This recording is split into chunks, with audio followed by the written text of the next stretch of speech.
Շատ շնորհակալություն։ Ինչ խոսք, մենք սերտորեն աշխատում ենք ԱՄՆ-ի մեր գործընկերների հետ եւ կուզեի հիշեցնել նրանք, ովքեր հնարավոր է մոռացած լինեն, որ դիմակայունության եւ աճի ծրագիրը ներկայացվեց Երակոմ համատեղ հանդիպման ժամանակ կրկին անգամ ԱՄՆ-ի ներկայությամբ 2024 թվականին դեռ ինչը մոռացվել է, որովհետեւ մենք կենտրոնանում ենք 25-ի բազմաթիվ ձեռքբերումների վրա, բայց դիմակայունության եւ աճի ծրագիրը կարծում եմ շատ կարեւոր բաղադրիչ եղավ մեր համագործակցության այդ փուլում եւ մենք հիմա աշխատում ենք այդ դիմակայունության աճի ծրագրի իրականացման ուղղությամբ հանձնակատար կորսի այցը նշեցի սեպտեմբերին այդ այցը եղավ եւ շնորհակալ եմ կառավարությանը հանձնակատարին հյուրընկալելու համար շատ կարեւոր այց էր քաղաքականության բարձրաստիճան երկխոսությունը նախաձեռնեցինք այդ ժամանակ նվիրված դիմակայունության եւ աճի ծրագրի իրականացմանը մենք նաեւ կառավարության հետ ունենք ներդրումային հարթակ որտեղ մանրամասնորեն քննարկում ենք այս ներդրումները փորձում ենք բազել խնդիրները խոչընդոտները եւ հետո լուծումները որպեսզի դրանք լուծելու ուղղությամբ ընթանանք շատ ուրախ եմ տեսնել որ հիմա դա իրականացվում է ներկայումս մենք աշխատում ենք շատ կարևոր մի փուլում դիմակայունության աճի ծրագրի իրականացման եւ սա նոր բազմավոլորտային բյուջետային աջակցությունն է, որը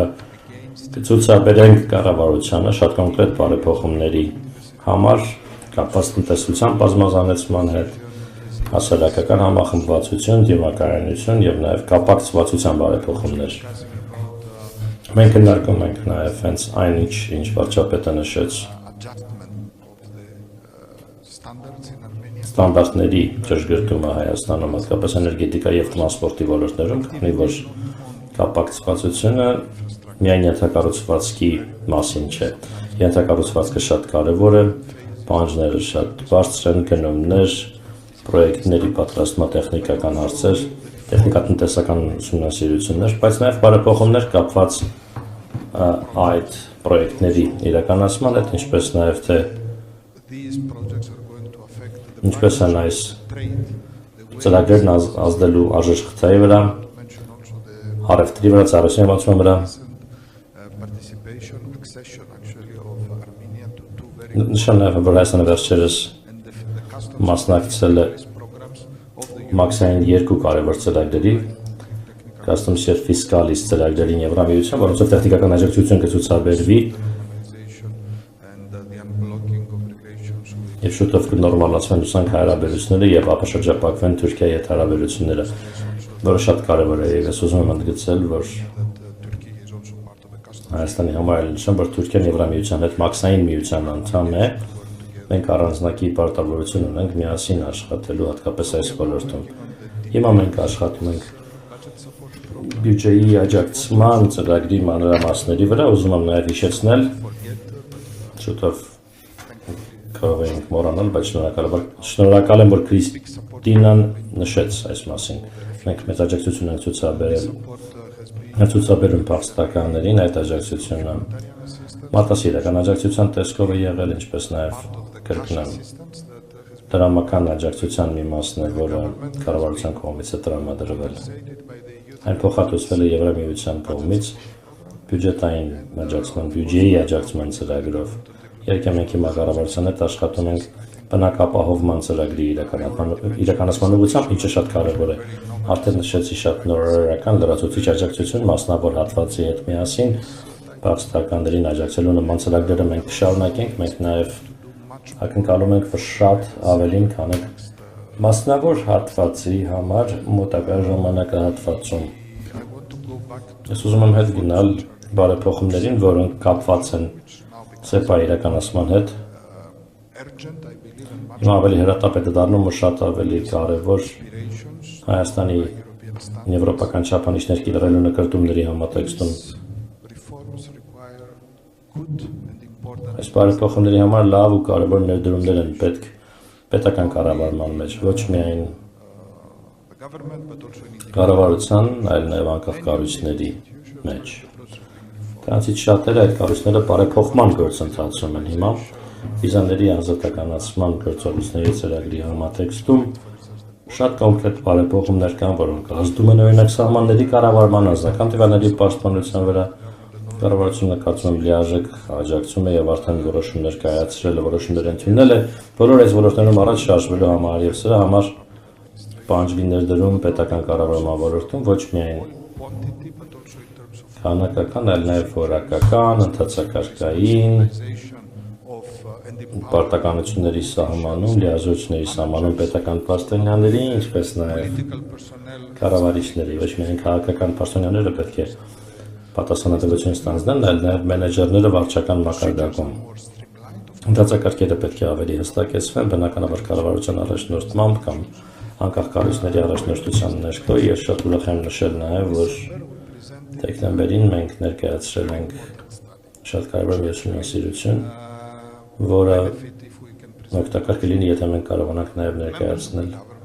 կառավարության անդամներին, այն ներկայացվեց կոնֆերանսի ժամանակ փոխվարչապետ Գրիգորյանի հետ մասնակցությամբ ներկայացվեց տեխնիկական աշխատողներին, բայց շատ հետաքրքիր ուսումնասիրություն է, որը մենք նաև խորհրդարանին ներկայացրեցինք։ Այդ ուսումնասիրության մեջ Հայաստանն առաջին անգամ համեմատվում է Արևմտյան Բալկանների ընդլայնման երկրների հետ։ Սիգման ուսումնասիրությունը կատարել է նույն ելակետային գնահատում Արևմտյան Բալկանների երկրների համար, որոնք ցկտում են Եվրամիության անդամակցել եւ արդեն աշխատում են այդ ուղղությամբ։ Հետաքրքիր է, որ ուսումնասիրության արդյունքների համաձայն Հայաստանը շատ մոտ է այդ երկրների միջին ցուցանիշներին։ Որոշ ոլորտներում ավելի առաջ գնացած, որոշ ոլորտներում պակաս առաջ գնացած, բայց ունի ավելիին հասնելու ներուժ։ Ուզում եմ նշել կարողությունների զարգացումը պետական կառավարման բարեփոխումների ոլորտում, ոլորտ, որտեղ մենք պետք է լրացուցիչ ներդրումներ անենք։ Հավատացած եմ նաև, որ սա կարևոր ներդրում է Հայաստանի ինքնիշխանության, անկախության, ինքնուրույն որոշումներ կայացնելու կարողության համար եւ ինչպես վարչապետն ասաց, նաև հարգանք վայելելու, հարգանք հաստատելու գործընկերների նման համատեքստում լայն իմաստով։ Ահա բոլոր այն ոլորտները, որոնցում մենք աշխատելու ենք միասին եւ իհարկե Եվրոպական քաղաքական համայնքի գագաթնաժողովի համատեքստում եւ բոլոր երկկողմ քննարկումների հետ կապված վարչապետը դիմել է գագաթնաժողովի հանդիպում այդ նույն ժամանակ կազմակերպվի Եվրոպական քաղաքական համայնքին զուգահեռ մենք աշխատում ենք այդ ուղղությամբ շատ կոնկրետ սպասվող արդյունքները պետք է ձևակերպենք, պետք է նաև աշխատենք, օրինակ քաղաքացիական ավիացիայի ոլորտում ենք աշխատում, դժբախտաբար Հայաստանը դեռևս մնում է քաղաքացիական ավիացիայի բացասական ցանկում Եվրամիության շրջանակում, բայց մեծ ահռելի առաջընթաց կա, գնահատումներ ենք իրականացրել այս տարվա ընթացքում ու շատ փոքր է կարճ է ցանկը հիմա այն առաջնահերթությունների, որոնց ուղղությամբ միասին պիտի աշխատենք հաջորդ մի քանի ամիսներին, որպեսզի այդ ցուցակից դուրս գա Հայաստանը։ Հիմնական խնդիրն այստեղ իհարկե քաղաքացիական ավիացիայի անվտանգությունն է, ապահովությունը բոլոր գործառնությունների։ Այս առումով շնորհակալ եմ բոլոր իրավասու մարմիններին, որոնք ջանք ու եռանդ չխնայելով աշխատել են, որ այդ ստանդարտները կյանքի կոչեն։ Մենք նաև թվինինգի ծրագիր կնախաձեռնենք այս ոլորտում Ռումինիայի հետ։ Շնորհակալ ենք, որ հնարավորություն ընձեռեցիք խոսելու այս գործընթացների մասին։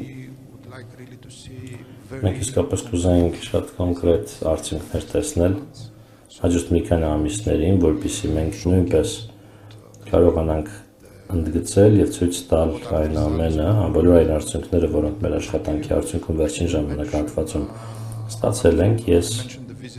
նշեցի անձնակատար Քոսի այցը դիմակայունության աճի ծրագրի եւ այլ կոնկրետ ծրագրերի իրականացումը գնահատելու համար, հատկապես կապակցվածության ոլորտում, բայց նշեմ նաեւ, որ մենք աշխատում ենք կառավարության հետ, որ հանձնակատար Բրուների այցը կազմակերպենք, ով Բիզանդիայի ազատականացման համար է պատասխանատու, քանի որ սա կրկին ասեմ շատ դինամիկ գործընթաց է, հիշեցնեմ, որ Բիզանդիայի ազատականացման միակ երկխոսությունն է սա, որը Եվրամիությունը ամբողջ աշխարհում հիմա ունի, որը կրկին ասեմ, ըստ Հայաստանի դերն է ընդգծում շարժունակության համագործակցության ոլորտում, որովհետև բոլոր մյուս նման համագործակցությունները այդպիսի նպատակ չեն հետապնդել։ Մենք շատ կարևորում ենք մոտակա ժամանակահատվածում առաջընթացի ձեռքբերումը։ Պիտի ընդգծեմ, որ առաջընթացը կախված կլինի նրանից, թե ինչքանով երկու կողմերը կկարողանան արդյունքներ ստանալ, մասնակցել հանդիպումների եւ հատկապես ինչքանով Հայաստանի իրավասու մարմինները կկարողանան անհրաժեշտ բարեփոխումները իրականացնել։ Եվ հենց այստեղ է, որ մեր տեխնիկական աջակցության բոլոր ծրագրերը, կարողությունների զարգացման ծրագրերը այս ուղղություն դրական։ Շնորհակալություն։